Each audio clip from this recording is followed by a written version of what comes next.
સવાર સવારની ભાગદોડમાં બાળકોના લંચ બોક્સમાં સવારના નાસ્તા માટે શું બનાવવું એ પણ એક પ્રશ્ન હોય છે. તો એના માટે હું બેસ્ટ સોલ્યુશન લઈને આવી છું. તો મેંદાનો ઉપયોગ કર્યા વગર આજે આપણે ઘઉંના લોટમાંથી જ ફરસી પૂરી બનાવીશું. મહિનાઓ સુધી સ્ટોર કરી શકાય એવી આ ફરસી પૂરીની રેસીપી આજે હું તમારી સાથે શેર કરીશ. આજે આપણે આ પૂરી એકદમ નવી ટ્રીક સાથે અને નવા મસાલા સાથે બનાવીશું, જેનાથી આપણી પૂરી એકદમ સરસ ક્રિસ્પી, ક્રન્ચી અને ખૂબ જ સરસ ટેસ્ટી બનીને તૈયાર થશે. આજે આપણે આ પૂરી મેંદાનો ઉપયોગ કર્યા વગર બનાવીશું, એટલે ખૂબ જ સરસ હેલ્ધી આ પૂરી બનીને તૈયાર થશે. ગમે ત્યારે આ પૂરી આપણે ખાઈ શકીએ છીએ. તો સરસ મજાની આ પૂરીની રેસીપી હું તમારી સાથે શેર કરું છું. જો આ રેસીપીનો પૂરો વિડીયો જોયા બાદ રેસીપી પસંદ આવે તો વિડીયોને લાઈક કરજો, શેર કરજો અને ચેનલ પર નવા હોય તો ચેનલને સબસ્ક્રાઈબ કરજો અને પાસે આપેલું બેલ આઇકન ચોક્કસથી દબાવજો, એટલે નવી નવી રેસીપીના નોટિફિકેશન તરત જ તમને આવી જાય. તો ચાલો આ સરસ મજાની ખૂબ જ ટેસ્ટી ફરસી પૂરી બનાવવાનું શરૂ કરીએ. સૌપ્રથમ ઘઉંના લોટની ફરસી પૂરી બનાવવા માટે મેં અહીંયા 2 વાટકા ભરી અને ઘઉંનો ઝીણો લોટ લીધેલો છે. ઘરમાં રહેલી કોઈ પણ વાટકીનું આપણે માપ સેટ કરી લેવાનું. ત્યારબાદ એ જ વાટકીના માપથી આપણે અહીંયા ઝીણો રવો એડ કરશું.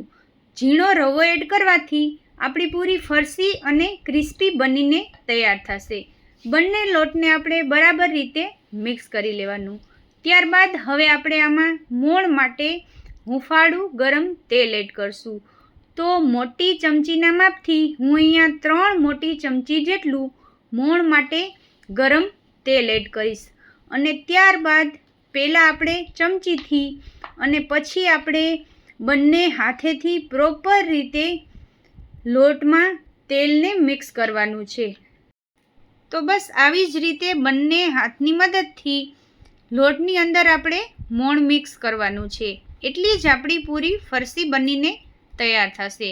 તો જોઈ શકો છો અહીંયા લોટમાં સરસ મજાનું આપણું મોણ મિક્સ થઈ ગયું છે. આવી રીતના મુઠ્ઠીમાં દબાવીએ તો બરાબર રીતે મુઠ્ઠી પડતું આપણે મોણ દેવાનું છે. તો હવે આપણે એકદમ નવી રીતે મસાલો કરીશું. તો એના માટે એ જ વાટકાના માપથી આપણે અહીંયા 1 વાટકો ભરી અને પાણી લેવાનું છે.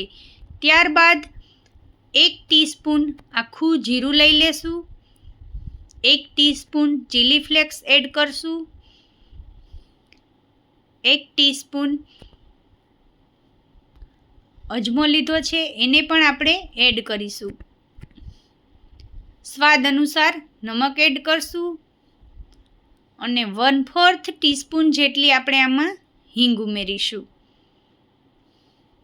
ત્યારબાદ 1 ટીસ્પૂન સફેદ તલ લીધેલા છે, એને પણ આપણે એડ કરીશું.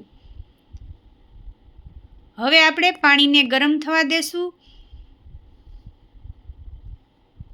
1 મિનિટ માટે પાણી ગરમ થઈ જાય અને આવી રીતે ઉકળી જાય પછી આપણે એને 2 મિનિટ માટે ઢાંકી અને રાખી દેશું, એટલે સરસ મસાલાની ફ્લેવર છે એ પાણીમાં બેસી જશે. 2 મિનિટ બાદ હવે આપણે આ પાણીની અંદર 1 ટીસ્પૂન જેટલી કસૂરી મેથી ઉમેરીશું. કસૂરી મેથી એડ કરવાથી આપણી પૂરીની અંદર સરસ ફ્લેવર આવશે અને ખાવામાં પણ ખૂબ જ ટેસ્ટી લાગશે. 2 થી 3 મિનિટમાં જ આપણું પાણી છે એ સરસ ઠંડુ થઈ ગયું છે. હવે આપણે આ મસાલાવાળા પાણીનો લોટ બાંધીશું. તો હવે આ 2 વાટકાની સામે આપણે અહીંયા 1 વાટકો ભરી અને પાણી લીધું છે. એટલા જ પાણીની આપણે અહીંયા જરૂર પડશે. પહેલાં હું અહીંયા થોડુંક રાખી દઈશ અને થોડો કઠણ એવો આપણે લોટ બાંધીશું.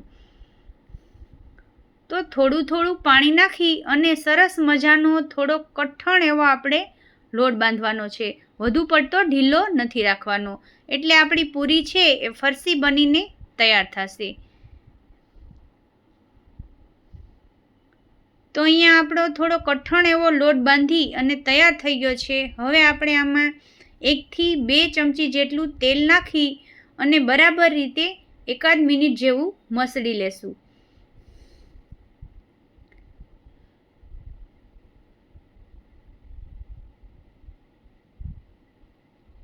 1 થી 2 મિનિટ માટે મેં આ લોટને મસળી લીધો છે. હવે આ લોટને આપણે 15 મિનિટ માટે રેસ્ટ આપીશું. ત્યાં સુધીમાં આપણે પૂરીમાં સ્પ્રિંકલ કરવા માટે મસાલો તૈયાર કરશું. તો એના માટે 1 નાની ચમચી કશ્મીરી લાલ મરચું લઈ લેશું, 1 નાની ચમચી ચાટ મસાલો અને અડધી નાની ચમચી જેટલું સંચળ પાવડર. બધી જ વસ્તુને બરાબર મિક્સ કરી અને એક મસાલો તૈયાર કરશું.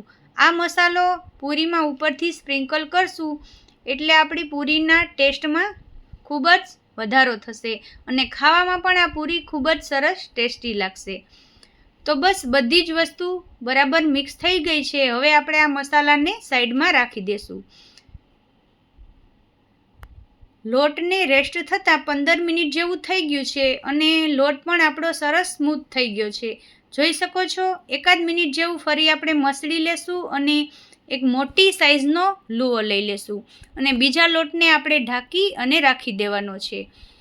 તો આવી રીતના મોટી સાઈઝનો લુઓ લઈ લેશું અને પાટલા ઉપર થોડું તેલ લગાવી દેશું.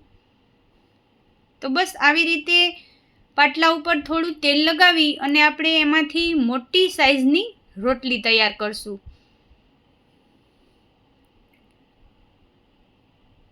તો આવી જ રીતે આપણે એક મોટી સાઈઝની રોટલી વણી અને તૈયાર કરી લેવાની છે. હવે આપણે પૂરીને એકસરખો શેપ આપવા માટે આપણે કોઈ પણ આવી રીતનું ઢાંકણ કે નાની વાટકી લઈ લેવાની. એમાંથી આપણે બધી જ પૂરીઓને એકસરખો શેપ આપી દેશું. તો તમે આ પૂરીઓને ગોળ શેપ કે ટ્રાયેંગલ શેપની બનાવી શકો છો તમારી ચોઈસ પ્રમાણે. તો આવી રીતની મોટી સાઈઝની રોટલી બનાવી અને એકસાથે આપણે ઘણી બધી પૂરીઓ બનાવી શકીએ છીએ. જોઈ શકો છો અહીંયા એકસાથે આપણી ઘણી બધી પૂરીઓ બનીને તૈયાર થઈ છે. ફરતી સાઈડ વધારાનો લોટ એ કાઢી લેશું અને તળતી વખતે પૂરી ફૂલે નહીં અને ક્રિસ્પી બનીને તૈયાર થાય એ માટે આપણે કાંટા ચમચીની મદદથી આવી રીતે કાપા કરી લેશું. તો બસ આવી રીતે કાંટા ચમચીની મદદથી બધી જ પૂરીઓમાં આપણે કાણા કરી લેવાના છે. હવે આપણે આ પૂરીઓને એક પ્લેટમાં લઈ લેશું અને આ પૂરી આપણે અહીંયા વધુ પડતી જાડી નથી રાખવાની અને પૂરીને વધુ પડતી પતલી પણ નથી રાખવાની. જો વધારે પડતી પતલી થઈ જશે તો ખાવામાં વધુ કડક લાગશે અને જાડી થશે તો થોડી પોચી બનશે. તો બસ આવી રીતની આપણે પૂરી બનાવી અને તૈયાર કરવાની છે. હવે આપણે બાળકોના લંચ બોક્સમાં આપી શકાય એવી ટ્રાયેંગલ શેપની નાની પૂરી બનાવવા માટે મેં અહીંયા થોડી નાની સાઈઝનો લુઓ લઈ અને બાકીના લોટને ઢાંકી દીધો છે. તો બસ આવી રીતે આપણે ઘર માટે નાની રોટલી બનાવીએ એ રીતનો આપણે થોડું નાની સાઈઝનો લુઓ લઈ લીધો છે. હવે આપણે એમાંથી મીડિયમ સાઈઝની રોટલી વણી લેશું. તો બસ આવી રીતે મેં થોડી ઘર માટે બનાવીએ એવી જ સાઈઝની નાની રોટલી બનાવી લીધી છે. હવે આપણે આ રોટલીને એકસરખો ગોળ શેપ આપવા માટે આ રીતનું મોટી સાઈઝનું ઢાંકણ લઈ લીધું છે. એને આપણે પ્રેસ કરી દબાવી અને ફરતી સાઈઝનો જે લોટ હોય એને કાઢી લેશું. ત્યારબાદ આવી રીતનું જે શક્કરપારા માટેનું મોલ્ડ આવે છે એનાથી આપણે ડિઝાઇન કરી અને કટ કરી લેશું. તો આપણે આને ટ્રાયેંગલ શેપમાં કટ કરીશું એટલે નાના બાળકોને પણ ખાવામાં ખૂબ જ સરસ લાગે અને નાના બાળકોને ખૂબ જ પસંદ આવે. તો એમાં પણ આવી રીતે આપણે કાંટા ચમચીની મદદથી કાપા લગાવી લેશું. તો બસ આવી જ રીતે નાના બાળકોના લંચ બોક્સમાં આપવા માટે આપણે ટ્રાયેંગલ શેપની આવી નાની નાની સાઈઝની પૂરીઓ બનાવી શકીએ છીએ. તો તમારી પસંદ મુજબ તમે કોઈ પણ ટ્રાયેંગલ કે ગોળ શેપ આપી અને આ પૂરીઓને બનાવી શકો છો. તો આવી રીતના આપણે મોટા વાટકાથી પણ થોડી મોટી સાઈઝની પૂરીઓ બનાવી શકીએ છીએ. તો મેં આવી રીતના થોડી મોટી સાઇઝની ગોળ અને થોડી નાની સાઇઝની ગોળ બંને પૂરીઓ બનાવીને મેં તમને બતાવી છે. તો તમારી પસંદ મુજબ, તમારા ઘરના વ્યક્તિઓની પસંદ મુજબ તમે કોઈ પણ શેપ આપી અને બનાવી શકો છો. આ પૂરીઓ એકદમ ફટાફટ બની જાય છે, ઇઝી રેસીપી છે અને એકવાર બનાવી મહિનાઓ સુધી ડબ્બો ભરી અને સ્ટોર કરી અને ખાઈ શકીએ છીએ. તો બસ આવી રીતના વધારાનો લોટ કાઢી અને આપણે પૂરીઓને પાટલા ઉપરથી લઈ લેશું.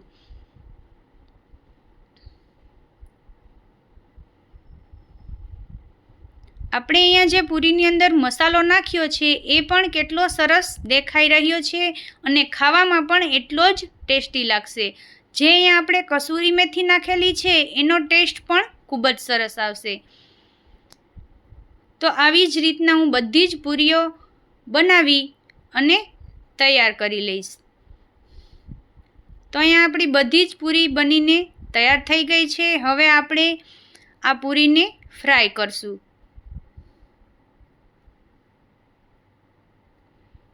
તો પૂરીને ફ્રાય કરવા માટે મેં અહીંયા તેલને પહેલેથી જ ગરમ થવા માટે રાખી દીધું હતું. હવે આપણે આમાં એક એક કરી અને 6 થી 7 જેટલી પૂરીઓને એડ કરશું.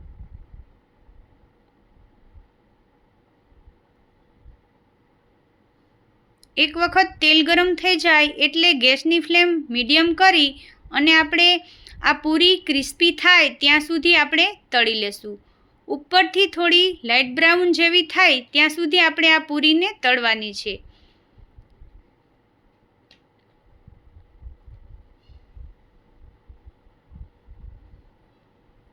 પૂરીને તળાતા 1 મિનિટ જેવું થઈ ગયું છે અને આપણી પૂરી છે એ સરસ ક્રિસ્પી થઈ અને થોડી લાઇટ બ્રાઉન જેવી થવા લાગી છે.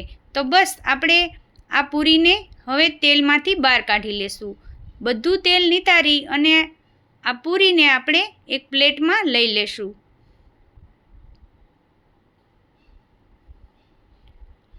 તો અહીંયા આપણી ટ્રાયેંગલ શેપની પૂરી છે એ તળાઈને તૈયાર થઈ ગઈ છે. હવે આપણે ગોળ શેપની પૂરીને પણ તળી લેશું.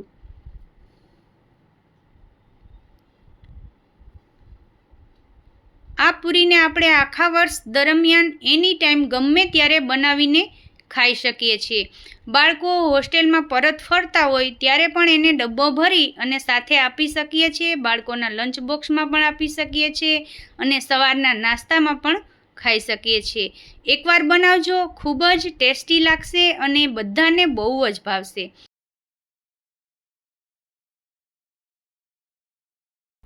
તો અહીંયા આપણી ગોળ શેપની પૂરી પણ તળાઈ અને તૈયાર થઈ ગઈ છે. તો બસ આવી જ રીતે આપણે બધી જ પૂરીઓને તળી અને તૈયાર કરી લેવાની છે. તો બસ અહીંયા આપણી બધી જ પૂરીઓ તળાઈ અને તૈયાર થઈ ગઈ છે.